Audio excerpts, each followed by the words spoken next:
Hi, I'm Bob Schrupp, physical therapist, Brad Heineck, physical therapist. and together we are the most famous physical therapists on the internet. And our opinion, of course, Bob. Brad, today it is our pleasure It is to our have pleasure. a guest lecturer, Aaron Kast. Come on in, Aaron. We'll put him between us. Yeah, have a seat, Aaron. Aaron is a physical therapist assistant who, congratulations need to be extended to him because he's just been accepted to the University of Wisconsin La Crosse, and he's going to be start when? May. In May. May 26th. Oh, he's got a little bit of Big ways to day. go, but he's gonna.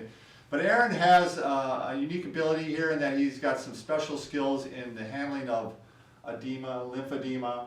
So today we're gonna do the top 3 exercises for upper extremity or arm lymphedema or edema. Correct. Does that sound all right to you? That sounds great, All yeah. right. All And right. so, Aaron, you want to get going on Sure. the 3 exercises? Sure. The first exercise that I do with many, if not, I would say probably all of the people that I work with that have edema, especially in their arms, is going to be an exercise called diaphragmatic breathing, deep breathing. The key to this one is that you always want to push out your belly button. So you want to push out your belly button while you're taking a breath in. This exercise is great. You can do it sitting, you can do it lying down, you can do it standing up, you can do it from any position. So the key to it is, I'm not sure if Why don't we you, do it laying down? Yeah. I think that's how I've taught a lot of people, Okay. haven't you, Brad? Yeah, actually, I always have Aaron do it for me because he's better at it. Okay, well, do you want to do it on Aaron or do you want to do it on you? Well, why don't you explain it to me and then, yeah, stand up there. Listen. all right. I wanted to lay down anyway. Yeah.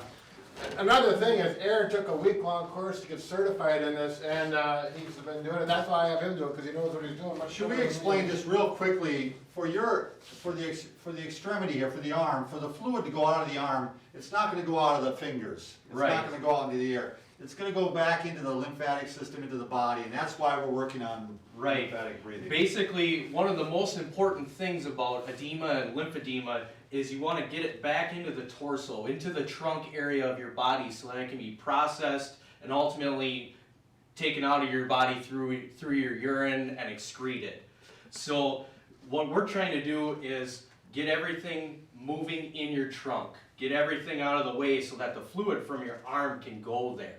We want to create a vacuum. We want to get this out of the way so it'll try to suck that fluid from your fingertips, from your arm, into your stomach so it gets out of your body. So you're saying the fluid in my arm literally is going to go into my system in this physical area? Literally, yes. It's gonna work its way through a network of veins and things just like your blood does and go into your trunk where it'll be filtered and then expelled from your body.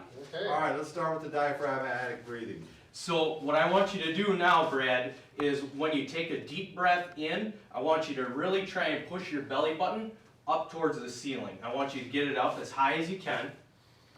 Good. And then when you breathe out, I want you to keep your lips tight like you're blowing up a balloon.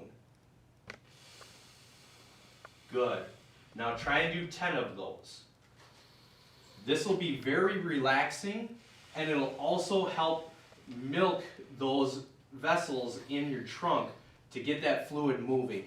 Now, this is a little bit unnatural, isn't it, though? People, when they tend to breathe in, think they need to suck their stomach in. Right, right. So it's the opposite of what you think. When he was breathing in, the stomach is going out, and when he's breathing out, the stomach's going down, correct? That's correct. That's exactly correct. We want to, and the reasoning for this is because we want to change the pressure inside your Diaphragm. abdominal cavity. Yeah. Yup. So then you get that lower pressure there, and it helps. Yup, and it's helped sucking that fluid in. That's your vacuum that you're So getting. how many of those would you do, and how often would you do those? I would say a minimum of 3 times a day, 10 times each time you start doing them. 10 Okay. repetitions, 3 times a day. But I try to tell people to do it as often as you think of. If you're watching TV, you see a commercial break, go ahead, do a few of them. So you can do this in the seated position. Why don't you sit up, Brad? And So doing 2 or 3 is better than doing none. That's right. You have to do That's 10. right. And with this one, the great thing about it is you're not really going to have any soreness or anything. If you do a lot of them, you're not going to feel sore the next day from it because it literally is just breathing. All right, let's move on to exercise number 2. Sure. Number 2 is gonna be a chicken wing. We're just flapping the arms. You can sing what's the wedding song that everybody sings? The chicken dance. There you go. I think that's a Midwest thing.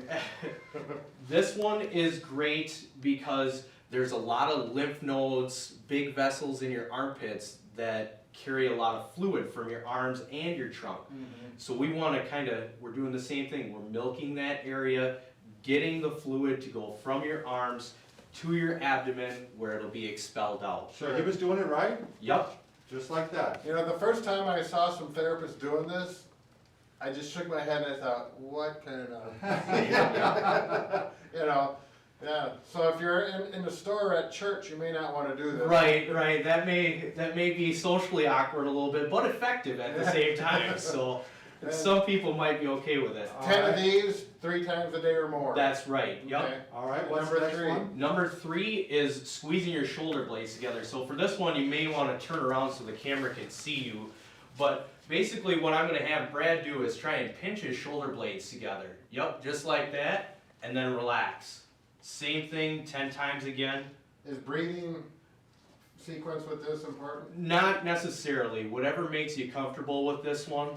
Okay. We're doing the same thing. This will help keep fluid moving back here as well. You want to try and keep all the fluid in your trunk moving and being processed. If the fluid isn't moving, it's going to get thick, it's going to harden up, and it'll be much harder to move. It's like water. The more you keep it moving, the easier it is. We don't want it to turn into a thick liquid that doesn't flow through the filter well. Again, just to verify, Aaron, this is to get fluid out of your arms. I know we didn't do really much with the arms besides this one, but all this is clearing the way so it can come out of the arm. That's right. A lot of times when you have fluid in an arm, it's because there's a block somewhere.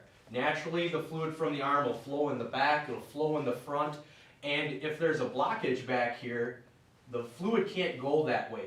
So it's going to go where gravity's going to pull it.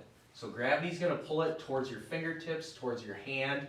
So we want to clear that block. We want to get it moving this way or this way, whichever way we can. And if it can't go that way, by doing these exercises, we're going to facilitate it going whichever way it can to get it out of that arm.